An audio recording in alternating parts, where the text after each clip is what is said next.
Hey guys, video se hogatring mamangda mayam da egi yam nungaijaba gaming skill gi maram da tamjage. Aina sanabagumna adumsu yam afaba gamer amu oiba taragadi 50 lakh ki mathakta paisa tanba yagani. Yes, asengwagini. Aduna Playerzpot app download tosalo. Here you got 15 plus games like Carom, Cold Break, Chain Reaction, Sticky Birds, Ludo, Snake and Ladders, Fruit Slice, etc. Nang Rummy game the one paisana table join tobusu yagani. Playerzpot Rummy sanabagi kana bayam pangi. Cause it's 100% secure, made in India. Here 10 million plus users and easy withdrawal. Ekogumba gamer amagi damakta nungti numit kudingi offers mayam amalai. Sida kana balhoba yagani.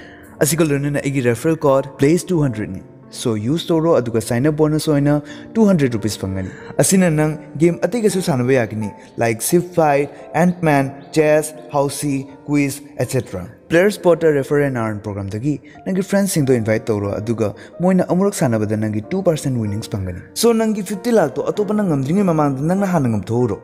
Download Playerzpot app and thengnara se Rummy table da. Thaina mamangi ningthaupan ba desh amada yam harau nungaina leminaba Mati manau malay boire. Mabani se yam nushinaram.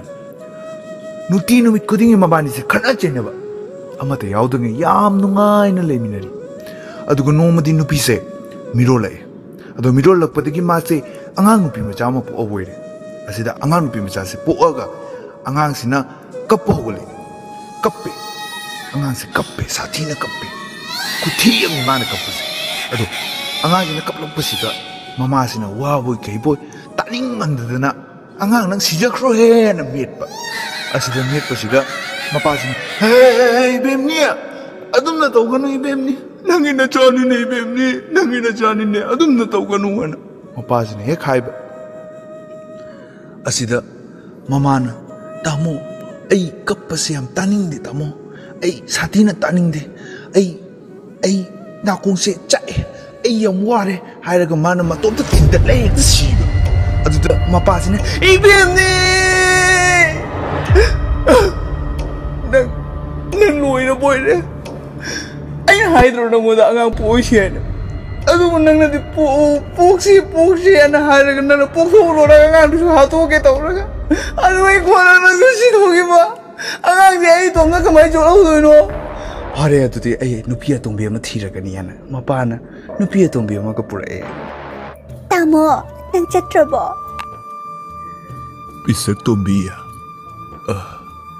matam se asum chakkiba khangode ko aina nang purak pu numit tagi ngasi po aina mapan thopu pangdri ngasi di ai mapan thokani ai nuai gane pisak tombi nang leramu ai gi janupi ga khana chena gano aina heke uba matau to nang to badi yaroiko isanupi de yam otkanu bema isanupi se mama ne pitru piklinge da lang tho ma bani man hek puluk pamatam da mama na ma bu mi ek ke torum bani nang na di mi ek kanu ko ibema kani wari ro tamo adumai na habi kanu ai goda nagi na tu ahan na melamani ani di meroi kakri basanda se ure da sini anai ba haito somehow da banana na kangoye pisak tombiya Naingun insult ogano. Naingun insult obatar badi ay daw yade na hydra.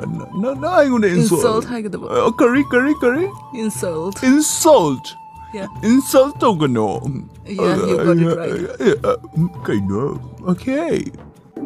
Hey, suning tabiya. Tabro. Nangunta ni nay na kori base. Tabro. Suning tabi. Lao na pa chakre lao na ot ke lao la. Ibema, nana niya nungan ba dikin numita pa po at room da suru hen na idan lalo kay gino. Ha, napali rin nga diti at dumyani ko. Napasakra pa nina, yara roy. Ang kay sakra gima. Nepaung do, sakra ba nema? Ma, lang pwede sakra. Ado, ay naharise mo na to.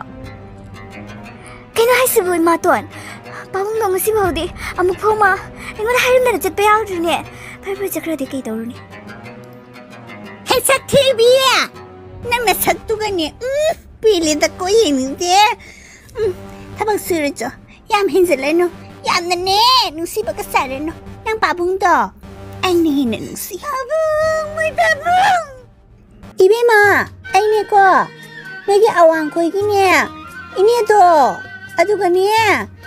Jagoi तब चलगे जगोई तब चलगे ए इमा नंग जगोई तब चलखरदी चाकना कनाना थोंदेबा आई थोंबा ngमोइको आई ngमोइ चा थोंबा चलु हाय कारिनो नंगना आइंगोंदा थौदारिदुबो पाखोंग सिया सारना आई से खोंगोक तोंखरबइन खांगेदना अवांगलोंगी निनेदो सावरमनी आई ngaibada मासु खोंगोक तोंग ngaइरमदोरिमे आइंगोंता आदा आई चाक चारानी नंगी चागेरा चारोरा आई खांगदे आइदि चारानी इपाने हेक चटखिबगा असि इमासे कहिनो तबिसिबो आइबो ओतुनत लेरिबसिबो पेनदब्रा हाबो माकबो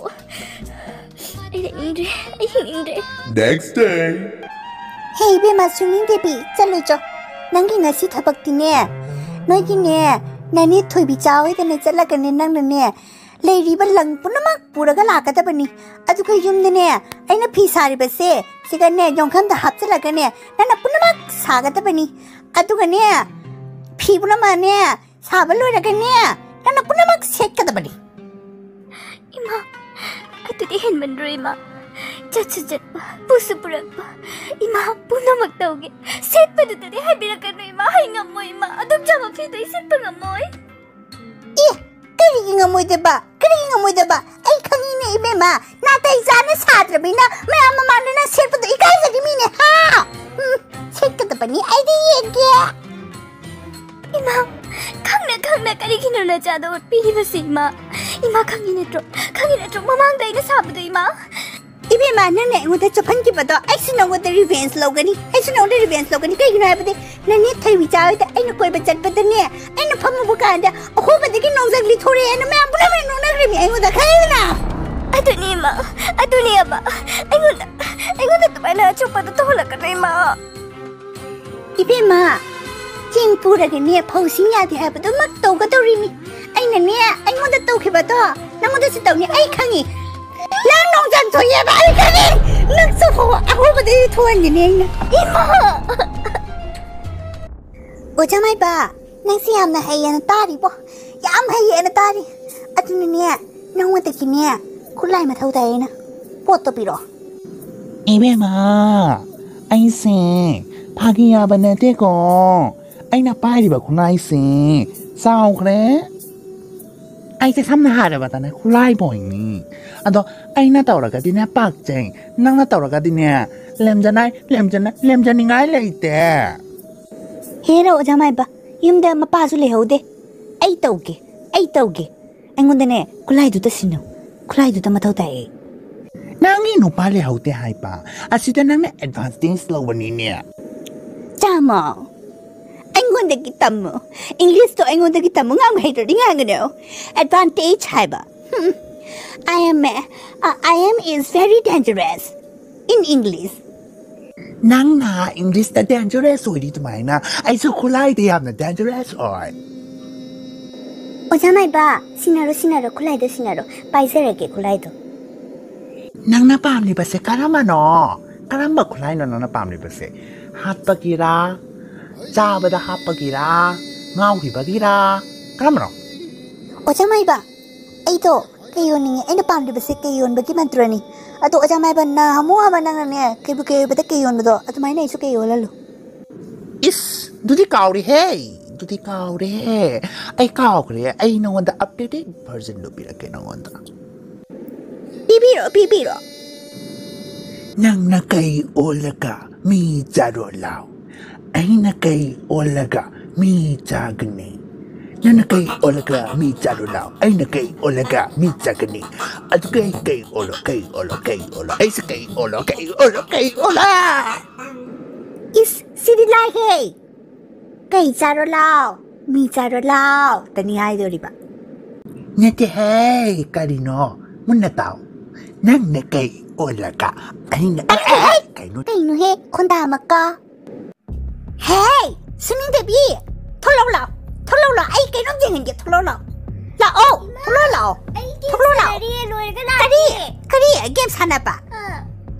Nang tapak tau kena, kay wala ka tapak tau kena. Nang na kay wala ka, mi jaro lao, ay na kay wala ka, mi jagani. Nana kay olaka mi charola. Ay na kay olaka mi chakani. Adu kay ti kay olo. Ay kay olo.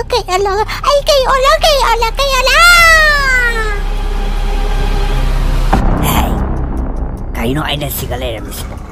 Kay hay batudi umang dalay ka daw. Umang gining taw ni kay. Talaga. Yes! Savage fangi! Ima, lori! Ima ton! Kaya cakap gini, Ima ton! Ima? Ada kaya macam ni? Ima ton! Kayun ka ni Ima ton se! Kayun ka ni! Pabong sulay tre, Ima ton jo cakap. Ayaw jika rinong nangon ni aiso. Ayaw rinong nangon ro de itan dalay bang amar. Kami to. Kami tarage. Kayo ni, rinong nangyolaw na. Hayong wala to ni.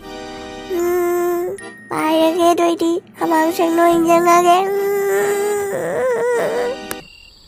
Ay ichanupi tubu ay na lady ba phi myam se mabu chagadra charoidra khangte phanadi chauramani ko ichanupi do numi nini phare yam chauramani ichanupi do ay na lady ba phi subu ma chagadra khangte ni amtang di selalu rage chadra su adum sekai de selalu kari na tori basina icha su leremtre itu su leremtre kai chana rage ne hai moi se hari no nang on baga kai on baga yauna ramale as aina suyam khanguri sina kari ki aisu pupus folktale ji adugi matungin aisu laide non gani laide no lagi ai on rage laide no lagi laide no